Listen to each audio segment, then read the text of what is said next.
podcast is part of the Sports Social Podcast Network.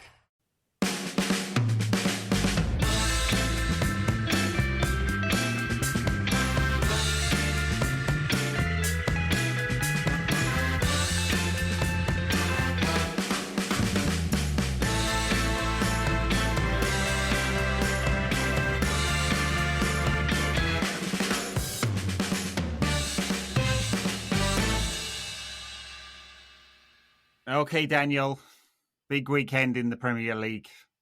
United beat Bournemouth 1-0. Oh, what a result. Yes. the most important game of the week. Yeah, it's funny. We're just recording this pod after I've had to live blog City. Well, not winning the league because the league was won, but intimating excitement at this fine young team of brave warriors. And actually I've had to do this twice, and this was better. Yeah. Because the last time I had to do it was an afternoon game against Huddersfield at home. City were at home to Huddersfield. I spent the morning writing a reflective piece about Fergie having died because it was the day after he had that brain hemorrhage. Yeah. And I was about to spend the afternoon live blogging City getting the league title. And I had a look at the odds and I thought, fuck it, I'll stick a couple of £100 or whatever it was on City to beat Huddersfield just so I make this day's work that's been dreadful worth a little bit more money. And they somehow draw 0-0 with Huddersfield. So that is a hat trick of sheer awfulness. So that actually made today like a birthday present. Really. Awesome. But yeah, I talked about it at length with Wayne on the midweek pod, of which people noted. We talked about it at length, but I can't find myself like caring that much. Liverpool winning is obviously a dagger to the back, but City just doesn't feel real.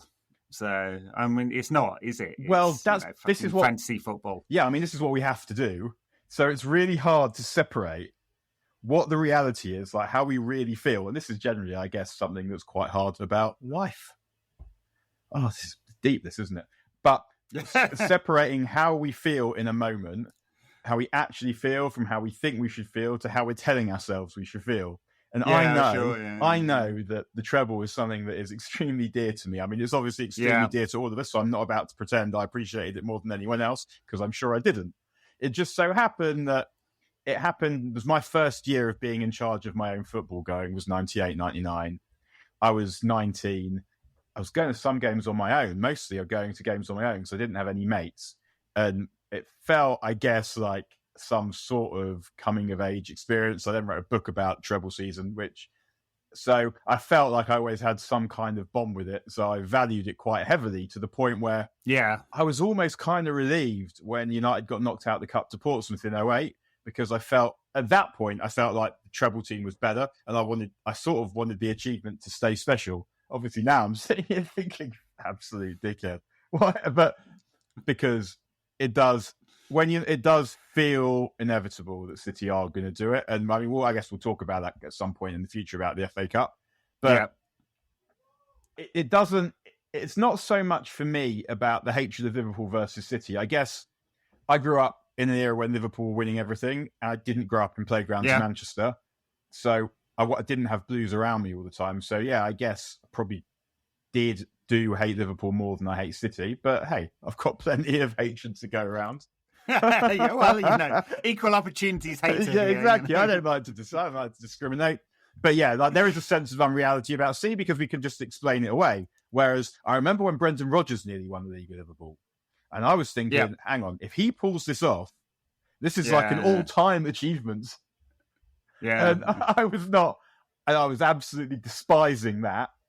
Whereas, we can, and also, I mean, Klopp taking a title off Guardiola is not an easy thing to do. Only 3 managers have done it. Mourinho. Right. Mourinho, Conte, in the first season he was in England when he inherited someone else's team that wasn't perfect because he wanted it, which is what he requires and what he always has. That's right. Mourinho, Conte and Klopp. And taking a title off that guy is difficult. And in this situation, it's difficult because the game is rigged. Well, that's right. There's 11 titles in 14 years as a manager, which is incredible and would rank him alongside the very best ever. But he never took a team in the relegation zone and won 13 titles with them, did he? So he's still one of the greatest ever, and he's great in a different way to Fergie. He is, but how do you qualify it? Because he's had Messi, Bayern, he's bald, obviously, state wealth. And he's bald, and he's a fucking hypocrite. So it's just really. I don't think Fergie's getting out of that one, though. No, sure. But I think what Guardiola's brilliant at, I can't believe we're having to do this, you fucking twats United. What Guardiola's brilliant at, what he's probably the best at, is extracting the very most from elite level talents. Right. And his football, it's not, in my opinion, the best football to watch. It doesn't make me feel stuff inside. It's like looking at a piece of art. Whereas I want game of football to be like going into the mosh pit. And I want it to speak to me on a much more visceral level than that. Mm-hmm. And there'll be people that disagree with me. It's not a right or wrong thing. But what Guardiola's amazing at is getting the most out of the best players, and pushing the game along. And it's not right to say Fergie didn't do that. He absolutely did. It's going to sound like I'm saying he invented counter-attacks. I'm not. But the way that his first United team counter-attacked, no one had ever done that before in English football.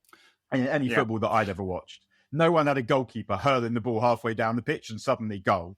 That was, I would say, Fergie's big contribution. But the drive to keep going and going, the managing each player as individuals, if you're telling me that didn't change the game, if any manager now is managing in football and not thinking, what did Fergie do to make that happen? Then that's very silly, in just the same way that Guardiola will look at what Klopp's doing, or look further back to what Cruyff did, or look what Sarki did. Sure. And so the idea that Fergie was just some Luddite who didn't understand the game or do anything to the game is fucking bollocks. He wasn't. No, it's obviously nonsense. And I think part of that debate, and it's a false debate, is that there's no one distinct style that you associate with Fergie's football, whereas you do with Guardiola and you do with Klopp and Sarki to some extent, and Johan Cruyff and all of that, right? So Fergie reinvented himself and aspects of the game over and over again, and part of doing that is that you can't stick a label on him. Anyway, I think my original point was not to try and compare Fergie and Guardiola and all the great managers. It's just it's really hard to place Guardiola in that debate. Obviously he's created these brilliant sides, completely dominant in a way that, like you, I don't find particularly entertaining. But he's never done that from a kind of neutral position, like every other manager has had to do, go and build something. He inherited a Barcelona side with Messi, Xavi, Iniesta, Busquets came slightly later, and all these brilliant players, and moulded them into a brilliant team. Don't get me wrong. But Busquets played that first Champions League final that he won in that first season. Busquets was good to go. Because I remember thinking, that's nice. Touré's going to play centre back, and we've got some kid I've never heard of who's playing in that spot where Rooney might be. And then after about an hour, and I'd had a lot to drink in Rome, but still after an hour, I was thinking, I was saying, oh, this guy's good. And I had a spare ticket, and I was waiting for the lad I was passing it on to arrive. And I also felt like I could handle another drink. But there was an exclusion zone of booze around the stadium. So I just start mooching about while I'm waiting. And I found kind of, I guess, a half full plastic bottle of Courvoisier. Not a full bottle, but, one of those medium-sized ones. And it was soon an half bottle of Courvoisier. And luckily, classy, Daniel. Courvoisier, what are you saying? It's a funny thing, actually, Brandy, because I guess, as Jews drink whiskey or vodka, depending on where they're from, sort of Jews like me, so kind of what we'd call, modern Orthodox or whatever, or those kind of Jews, Flexodox Jews, drink, whiskey is, for us, culturally a big thing. When I was a kid, right. If you feign as a teenager, you feign an interest in whiskey when you're about 13, and suddenly all these, your friends' dads are pouring you this one and that one.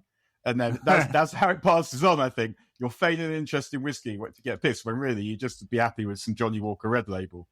And like the kind of ultra orthodox, they tend to drink vodka. But so brandy it's not really in my life, brandy, but it was in my life just before that game where we got battered by Barcelona the first time. We really did, yeah. But again, somehow to round out my point, I mean, it was not only that team, and then at Bayern, like, does winning with Bayern count anymore? I mean, they've won 11 of the last 12 league titles. Did Dortmund beat Augsburg today? If Dortmund win the last two games, beat Dortmund win the Augsburg, league.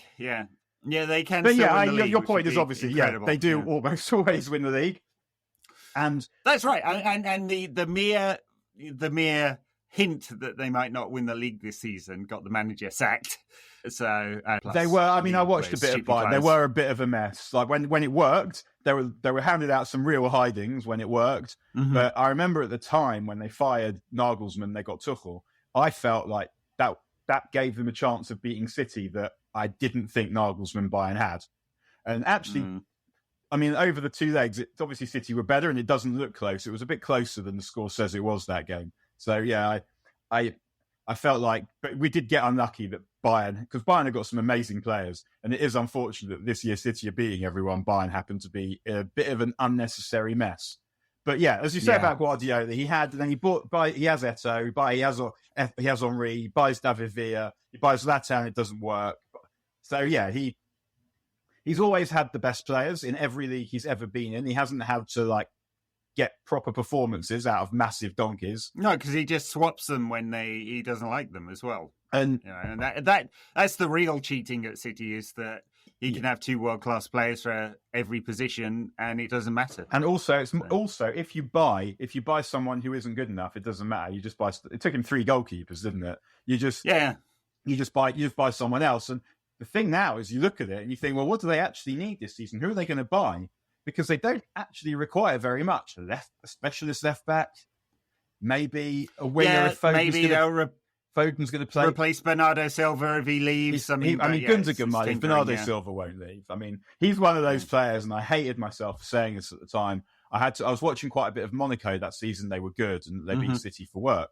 And United were linked with Bernardo Silva at the time when Mourinho was the manager. And I said to the mate that mentioned it to me, he is a fucking brilliant player, but he should not come to us because we'll ruin him. He's got. Obviously, I'd want us to buy him, but he's got to go to City. Because the kind of player he is he's basically David Silva. Like, the fact that they were even able to replace David Silva years before he retired with someone who was already brilliant. But yeah, and I could just see what he just stood out a mile in that Benfica team that had some very good players in it. And yeah, and Monaco, even the fact that City don't need to do City don't need to do much over the summer, but will if they'll get a left back, yes, and who knows, maybe an extra midfielder, but they will be on 90+ points next season, barring some kind of catastrophe. That's the thing about Guardiola, and they're already likely to win next season's championship as well. But that's the thing. About Guardiola's football. And even when he's not the manager, like we saw it with Spain as well, it's the hardest football there is to beat. Because if you think you're working at, say, maximum probably 35% possession, unless you can find better players at playing his football than he can and coach them to play it better than he can, which seems like quite a difficult activity, then you have to play a different style. And playing that different style means that they'll have almost all the ball, because you're not really even trying to have more of the ball than them. So let's say you have 40% possession, which would be a very generous estimate. Probably 20% of that is in your defensive last third, called quarter or whatever. Right. Yeah. So then you're having to find the probably 2 goals that you're going to need to get a draw off of about 15% possession around anywhere where you're able to do that. Sure, it's very efficient. I mean, you said it's like a work of art, but it's Cubism, not Surrealism, isn't it? It's functional. And I mean, Manchester City fans are interesting, aren't they? Because they are so defensive online. Maybe in person it's different. And just so defensive about their position and role in the world and role in football and what Guardiola means and what their football means. But there's 2 things that you can't get around. One is people find it hard to care about City. Ole is constantly going on about the amount of respect his team gets, and he clearly feels it. The world of football does not respect them. And I don't particularly enjoy their football either. I don't think, I mean, this City side is obviously going to win everything, and people in decades to come will talk about them winning everything. But I don't think they'll talk about them in the same way they talk about Ajax 75 or Milan 1989 or even United 99, right? So, well, that they'll never get that kind of respect. Well, there's a few reasons for that. Like, one of them is just there was more of a monoculture in those days. Basically, if the football was on, almost everyone had to watch it because there wasn't other stuff going on. So United winning the Champions League in '99 was kind of a national event because it was the first one since Heysel, so in a generation. And they did it in that kind of style, but also just the circumstances, the way society was organised at the time and what was going on at the time, just that particular time period meant that it became a thing. But that is a thing sort of in the national memory, which isn't the case of this. And partly, I don't know, maybe it's just because that was on terrestrial television. This isn't.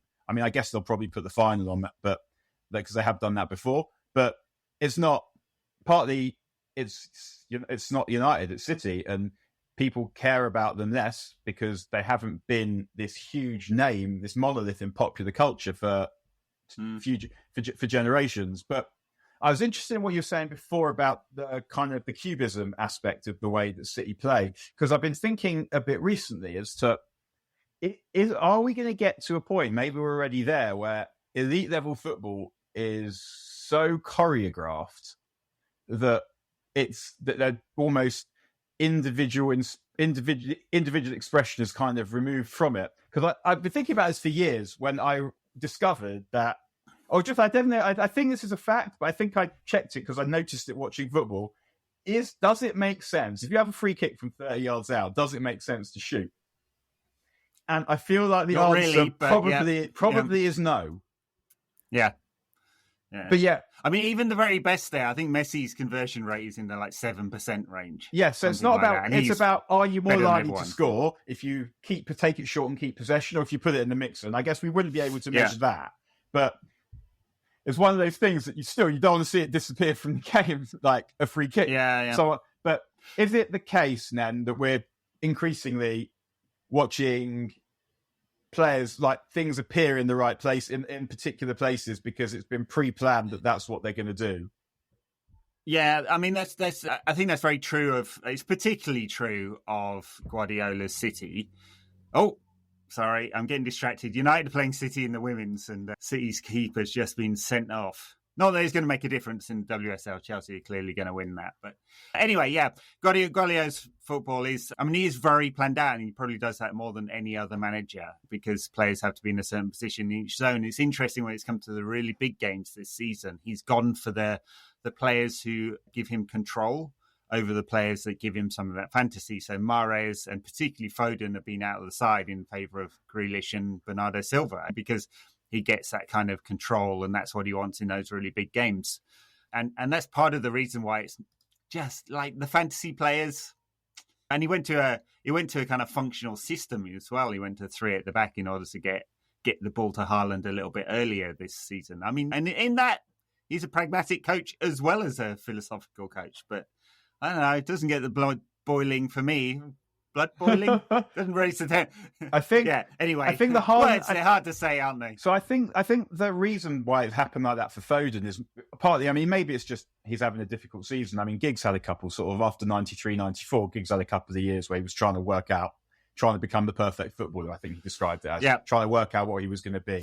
And maybe Foden's got a bit of that. But yeah, I think having Haaland rather than a midfield player in there means that he wants someone like Grealish who gives him more control. And the way that getting Stones into midfield is the workaround. And it means, I mean, that the performance against Real Madrid the other night was, I'm afraid to say, quite good. And the main thing that was really noticeable was just how many players they had in offensive positions. Whereas when you look at United, even when they have players in offensive positions, and I really felt like this against Bournemouth, they're not quite sure what to do to score a goal. And Ten Hag said it. Right. Yeah. And the fact that he was prepared to say it is this: that they don't know how to score goals. He said it, and that is that's not something that should be getting said.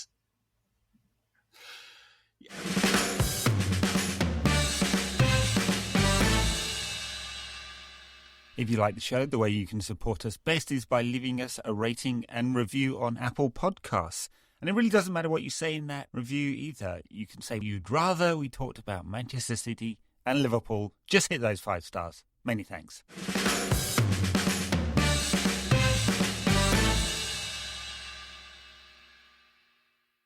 That's good to segue into talking about the United Bournemouth game. It was seamless. Yeah.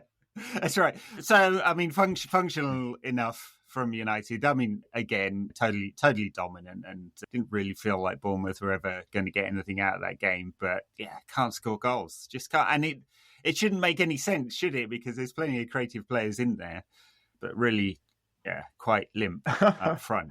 Again, there's a moment in the first half where they've got this really nice move going, and then Gary Taphouse goes on my stream, "What Bissaka on the overlap?" And it's just like, that was a real hand over eyes moment.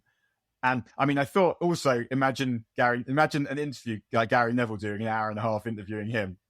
But also, yeah, Wan-Bissaka on the, and he's getting better at picking the right balls, but he's still picking the wrong ones and doing them incorrectly. Most of the time. Yeah. Even he looks like he's closer to doing something, but he's still not doing anything. And what I liked about the goal was, apart from the fact that it was a nice goal, was that it came after a period of pressure.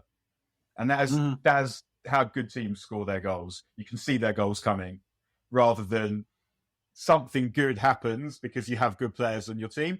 You build up some momentum, and then something happens. And I felt like we managed to do that against Bournemouth. But then, yeah, we couldn't drive it home. And you said they never really looked like we were going to score. And I agree, like we did seem in more or less control, but they could have scored 3 times. Yeah, could have though. I mean, isn't that that's the could have with United? It's so much of the season. 52 goals. It's just not nearly enough. Just not. I think it's the lowest number of goals for decades for a team that's qualified for the Champions League. So. Yeah, I mean, and it does. We haven't qualified for the Champions League yet, but a point in the last 2 games, surely. I mean, that would be. We'll do some bonus content on this at some point. But if we were to fail to qualify for the Champions League from here, that would definitely be probably in the top 1 of post-Fergie Wilderness years fuck-ups. But I would. There've been quite a few. Yeah. I still like the Sevilla game is still like. I mean, I'm over it emotionally because I'm 44 years old. Like, you have to get over football emotionally, more or less, like within an hour or two, and that's just because, like, yeah, enjoy the wins, have to, though, and put the losses somewhere else. But just the percolating how we managed to toss that Sevilla tie, like, it hasn't left my being yet.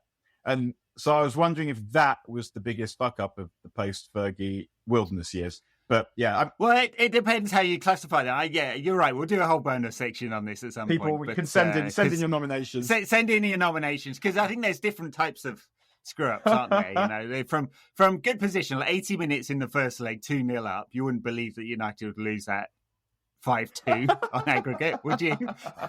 But then there's the absolute horror shows, Olympiacos away, West Ham away when Mourinho went with 3 at the back, including Scott McTominay. You know, that was a desperate cry for help, wasn't it? 7-0 at Anfield. 7 at Anfield. Yeah, there's been some special the whole ones. Ralph Rangnick situation.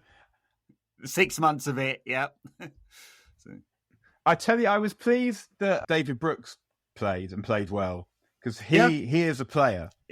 And he is a player, and he's had a tough time with injuries. I'm going to do a name drop here. When we made Busby, I interviewed Ryan Giggs. And we turn up, and the equipment hasn't turned up, because obviously you don't schlep all the cameras with you. So there's companies who deliver them to wherever you're shooting. So the cameras and stuff hasn't turned up. So we call the agent, say, can you tell him that just to hold up at home? No, he's already on the way. He arrives, and obviously his reputation as the kind of individual he was, we were thinking, oh man. And so we ended up going, really sorry, but we're going to have to wait probably half an hour for the stuff to come. I guess it was probably an hour. And he said, oh, it's no problem. I'll just do some emails. I was thinking, who's Ryan Giggs' email? He was manager of Wales at the time. Who's writing Giggs' email? I mean, the mind boggles. But anyway, so we're chatting generally about football, and probably not who you think it is with Ryan and Giggs. I mean, he said that he was saying that Brooks is the best player he's got by far with Wales. Like a brilliant player. Recommended him to United. This was Ole was manager, obviously. So we just signed Daniel James. He was actually quite praiseworthy about Daniel James, relatively speaking, but I guess he was playing for him. But he absolutely loved David Brooks. And David Brooks is someone who every time I've seen him play, I think he could be playing a team much, much higher up. So, yeah, good. And there's been discussions about that in the past, haven't there? It's just his injury problems are the real problem there. Yeah. Anyway, let's talk about the goal. Because that was nice. Nice ball in from Ericsson. Took a little bit of a nick, and the adjustment by Casemiro to sort of overhead scissor kick, whatever. What would you call that? Get it into the net. Yeah, get you in there. Exactly.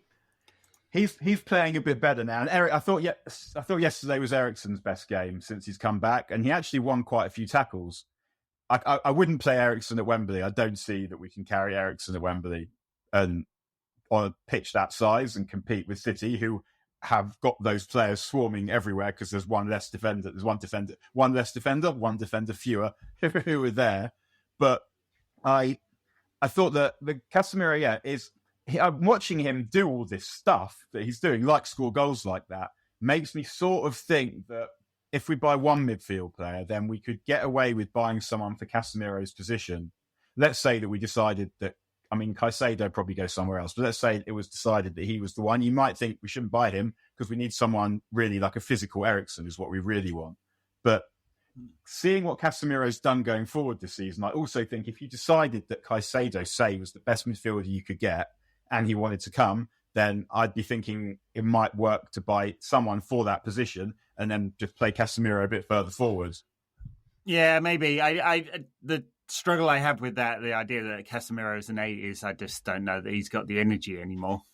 I mean, but I guess not over a full season. I guess if the other guy has it, and also United are going to dominate most games, you would hope, with the sort of midfield that they should have and a centre forward who can hold the ball. So I don't know.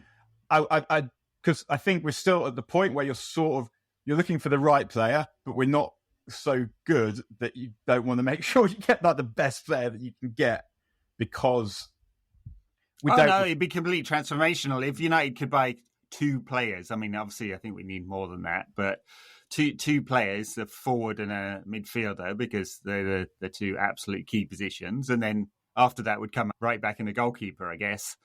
They would all be very nice, wouldn't they? And that's the thing, is we do still need half a team. Yeah. That's going to be. It looks very tricky because the sales process hasn't happened. So it may be that budget is enabled just from operational budget.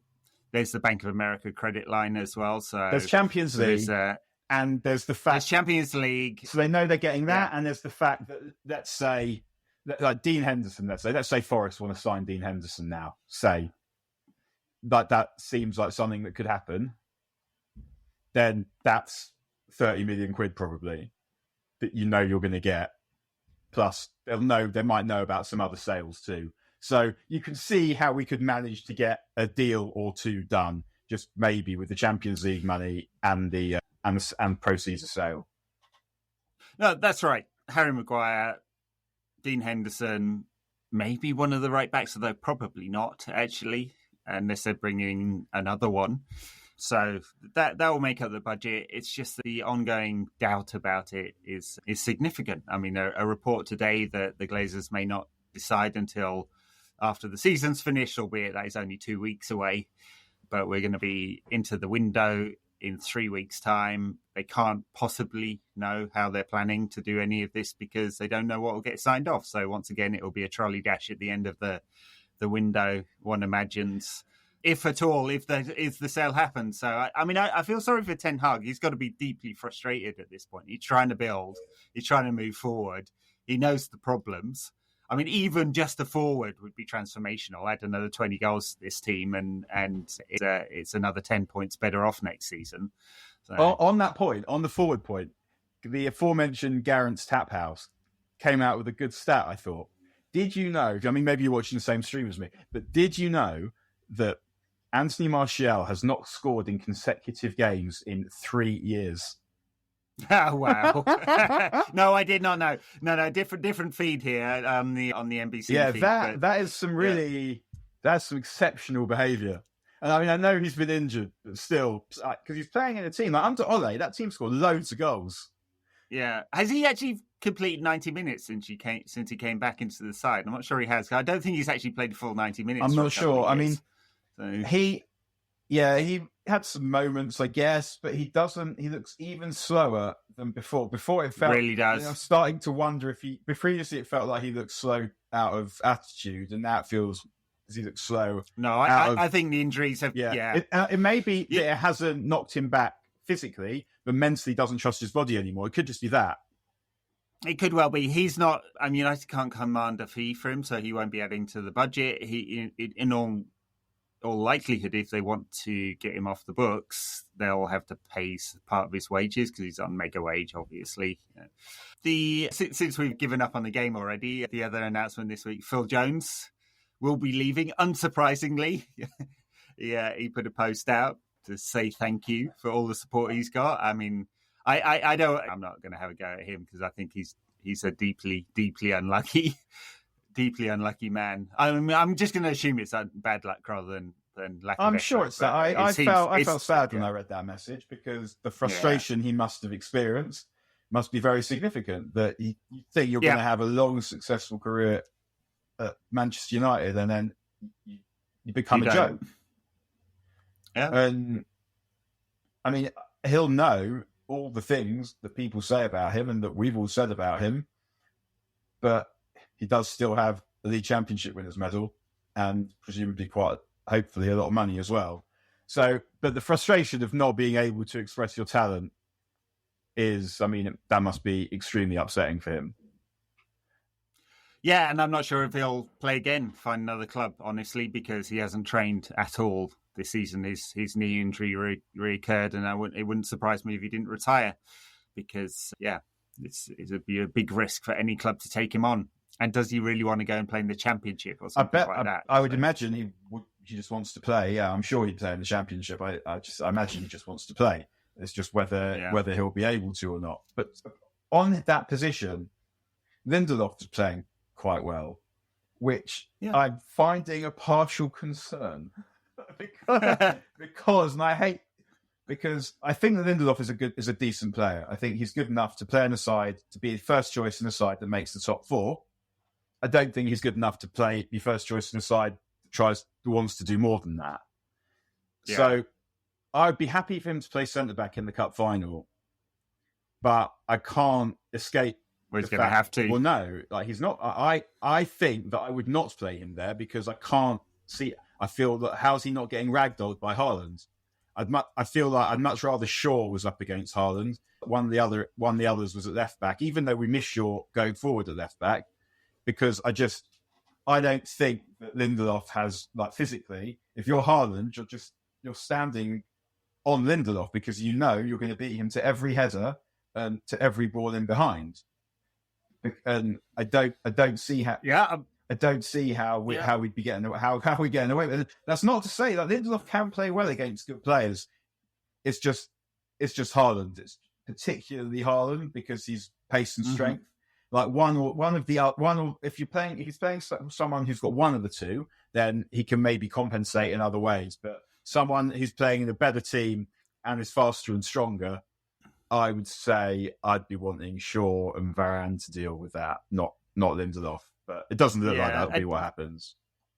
I mean, I don't think Lindelof suddenly become physically more powerful or anything like that. I think he's not faced too many forwards in recent weeks who've given him that challenge, but it is for sure his weakness in that he's not up for a physical challenge, for physical confrontation. Shaw, on the other hand, certainly is. He may be 6'1" officially. No one believes that. Yeah. I'm 6'2". There's no way that guy's an inch shorter than me. So, but he's pretty strong. He showed it a couple of times yesterday, actually, against Bournemouth. I thought how comfortably he deals with those kind of physical confrontations. He looked actually injured in the warm-up, didn't he? There was a second where it looked like he might have to drop out in the warm-up, but apparently not. I did not know you were Yeah. 6'2". So you did not know I was 6'2"? No, because I've only ever seen you sitting down. That's right. That's rocked my world. Any other physical dimensions of mine you'd like to know? No, I'm going to edit you out on my phone. I'm going to change it to Big Ed Barker. Big Ed. Yeah, exactly. Yeah. Yeah. Look at that. And it's not the 6'2" we're talking about. No, I'm 5'11", never quite got to 6 foot. I thought I was gonna, and I guess now I'm probably on the shrink. So, when does that start happening? I would say for some people that started. I haven't measured myself recently, so I don't know if it started for me. But I would definitely say at your big age, it could be starting. I'd check. I was still 6'2". I thought that their defender was good, Senesi. Yeah, he had a good game. Yeah. I don't think I've seen him play before, so maybe. So I don't know if he plays like that always. But he looked a good player to me. I don't know. Maybe it turned out to just be crap. But yeah, I mean, they've had a good season, Bournemouth. They've lost 3 in a row, and it looks like their season's sort of finishing with a limp. But they were comfortably avoiding relegation. Gary O'Neill, manager, never managed a team before. That's kind of done a good job on one of the smallest budgets in the Premier League. Just with tiny ground, all of that. So yeah, just with players. When you look, I mean, you often do think this, and I guess it's because how much of the Championship do I get to watch? Maybe it's just that. When you see the teams that come up, and I'll almost always reckon that at least 2 of them are going down again. And partly that's because that sometimes happens. Pretty much Norway. But they do often surprise you. So I'm never totally surprised to be surprised, but I had no idea how. Like, you think Forest, if it works, could stay up, but it never occurred to me that Fulham and Bournemouth would. Yeah, well, it's kind of interesting because there's not that much of the squad left that Scott Parker disappeared from. It's claiming they were all crap, and it was not always the best way of getting on with your players. I thought there, Scott, but yeah, they've done pretty well, and they were all right yesterday. United were all right, just about. I mean, Ten Hag was very complimentary of the performance. I don't know. I guess for half an hour, they probably did what he wants them to do. Yeah, they didn't create enough chances or take enough of the chances that they created. But in terms of what he would want a football match to look like, I think thinking about it on reflection, that it probably looks quite a lot like that first 20 minutes to half an hour because they couldn't get out. The first half, not the second half. Yeah, I mean, he definitely wants a dominant side. He could have that if Casemiro's not knackered, although shouldn't be knackered the amount of times he's suspended. If Eriksen had more than 60 minutes in him, which he doesn't really. If Bruno was disciplined enough, which he can be. and if United had a forward or some players who are a little more intelligent in the final third. It's a whole different team, basically. Whole different team, yeah. And if we had that, we'd be absolutely a threat. Absolutely sorted. Yeah. So I mean, ultimately, it is a trophy and it is top 4, and that's a pretty good effort. I mean, the problem is the circumstances that surround it. If we're playing almost anyone else in the cup final, then obviously we'd be probably feeling a lot happier. But also, I'd probably be feeling happier if we weren't in the cup final. Well, yeah. Because at least I would have put away not being in the cup final by now. Should I go to the cup final? Should I drop a couple of grand on going to the cup final for the small chance we're not going to get annihilated? Might do. You can't. Never test United. That is something. And every now and again, something's happened where I'm like, this won't go. Well, in 06, 07, I've missed not very many aways that season. And in a moment of total madness, I booked a flight to New York over the Liverpool game. I remember saying to him, I probably won't get a ticket anyway, and it'll just be aggravation, like not having a ticket. I'll be angry. So if I'm not in the country, then it's fine. And then so we get up at 5 and 6 in the morning, whatever it is, to go and watch the game. We get that free kick. And I said to him, if we score from this, I'm going to regret this holiday for the rest of my life. Yeah. And then obviously we do. And it is that almost bittersweet moment because I could have gone to that game. As it turned out, quite easy, with the ticket. So never test United. That is what I would say. But No, that's right. It doesn't. At yeah. this point, I'm finding it a little bit easier to see a way we could possibly win than I was a few days ago. But I guess it'll probably require quite a few whiskies synagogue on the Shabbat morning before I convince myself that I think we can win that game. You'll get the vision then, Yeah, I feel like I'm going to need. All right. I'm going to need to, artificial enhancements to be able. But these players, they're good players. They do have a performance. They in are them. good They players, do have a yeah. performance They in do. them. But yeah, who knows? They do. We'll do a deeper preview, but I think it's going to need some special thinking by Ten Hag and some slightly adjusted tactics. We're clearly not going to be able to go toe to toe with City and play exactly the same way, and we just won't get the ball. I mean, anyway, he's tried so it. He sort of did it in both games, and he won one and lost one. But Fergie, even when we were much better than Arsenal, when we played Arsenal, he would make sure that we stopped them doing their thing, because then we were capable of doing a few other things besides. He was doing that even when we were playing teams who weren't as good as we are.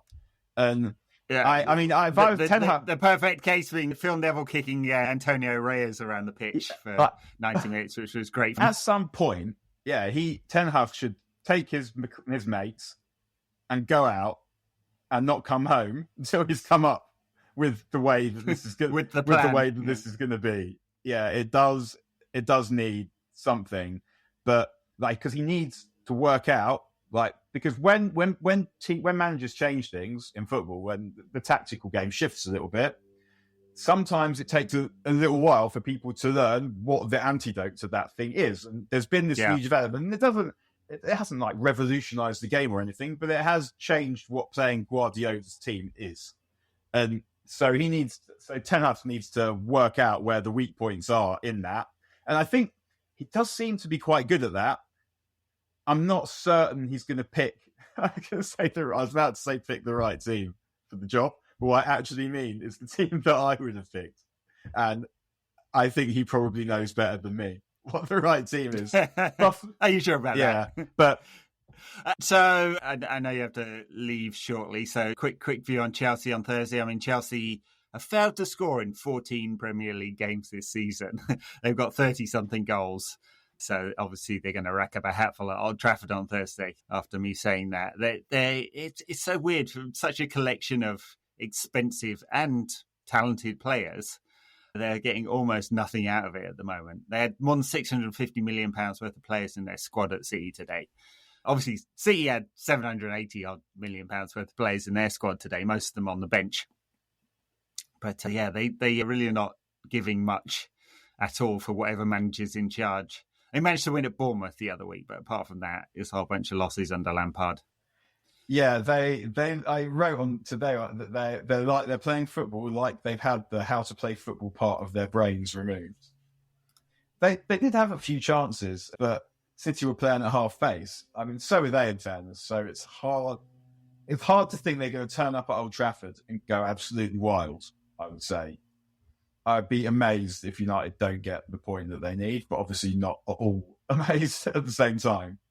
Yeah, I mean, really should do. This is a Chelsea team that is completely incoherent. I mean, it looks like Pochettino's turning up. He will clearly turn them into something. I think he'll quite like that squad because he's got so many options. And he can just get players there. He can just get rid of some, and it's not his fault because he wasn't the one who bust a shitload of money on them. So they don't have many players that I would take, but that doesn't mean that Pochettino can't turn them into a good team quite quickly. I think so. I mean, can he get something out of Raheem Sterling, who's been dreadful all year? Can he work out what position Kai Havertz should actually play in? What's the balance in midfield? Can he find a forward? They'll have to spend money on that. He's got, who's the lad from Leipzig that's coming in? Completely forgot his name now.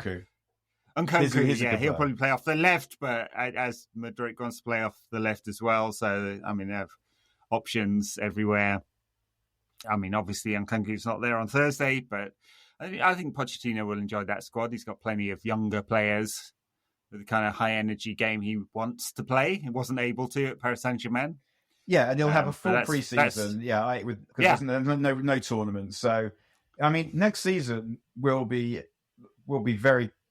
hard Like, I mean, obviously you expect City will win the league at some, but behind City, like Chelsea, United, Arsenal, Liverpool, Newcastle, Tottenham are going to have a new manager, yeah. so they're going to have to spend money. You don't know if he's going to be good. Someone told me it's the final guy out on a slot. And Arnie Slot, yeah, seems to be, yeah. So, I mean, they'll like, and Brighton are good. I don't know who they're going to get to keep, but good enough to beat most of those teams. So not enough times to get top 4, but the standard at the top should be high. The thing it feels like it should be, yeah. Oh, at least competitive. I don't think the teams will be that good yet, like beneath City. But what sort of changed is just obviously the teams at the top are sort of finding it easier to get past all the other teams because they just tend to have more options. So yeah. I mean, the disparity between the top and the bottom in terms of points is quite high this season. I'm always kind of reluctant to say there's some brand new trend here, but it does look like that at least this season. I mean, it should be ultra competitive next year. You'd expect it. I mean, Arsenal massively outperformed their underlying data this season, so whether they can do that again is a big question. But they will sign. They'll probably sign a couple of the players that will at least one player. They'll sign Xhaka's replacement, who will be a better player than Xhaka is, and go into the first team. And Rice at this minute, and they might end up replacing Partey as well. So that they can get better that way. But I don't think that their best is that much better than Liverpool's best or United's best. No, and it's been a weird season for Liverpool, and they've clearly come good at the end of the season. Didn't manage to beat Villa yesterday, but I think that's 6 wins out of the last 7 or something for Liverpool. So that's much more like you'd expect of Klopp's side, and I imagine they'll be much, much better next season. So it's going to be difficult, and it's obviously hard to say what's going to happen this summer with United because it depends so much on the ownership. But you can definitely paint a doom and gloom scenario from here on in that it's going to be a tough ride. But that's for later. For now, I'm sure United will get the point against Chelsea. It's enough. He can rest all his players against Fulham. He won't, of course, because Ten Hag doesn't like to rest anyone. I mean, he keeps some. But he should do. Keep some. I guess he quite likes to keep them ticking over. I mean, Guardiola did that today. He does. You bring them on, give them half an hour because you don't want them not having competed at full intensity for 2 weeks. Yeah. So you do have to do something, but it is nice that they don't have to think about game planning or whatever. If they get that point against Chelsea, then they can literally just spend the next 2 weeks preparing for the cup final, and it's going to take some preparing. But they need to get on with it and do it. Yeah. All right. Thanks a lot, Daniel. Oh, go enjoy your evening. What are you doing? You're out celebrating City's win, are you? No, I'm not. It's the synagogue AGM. Very good. Yeah. Report back in the next pod how that went. Everyone else will Patreon backers will do some bonus content on Thursday. Everyone else will be back on Thursday and then next weekend for the final game of the season. Thanks a lot, everyone. Please.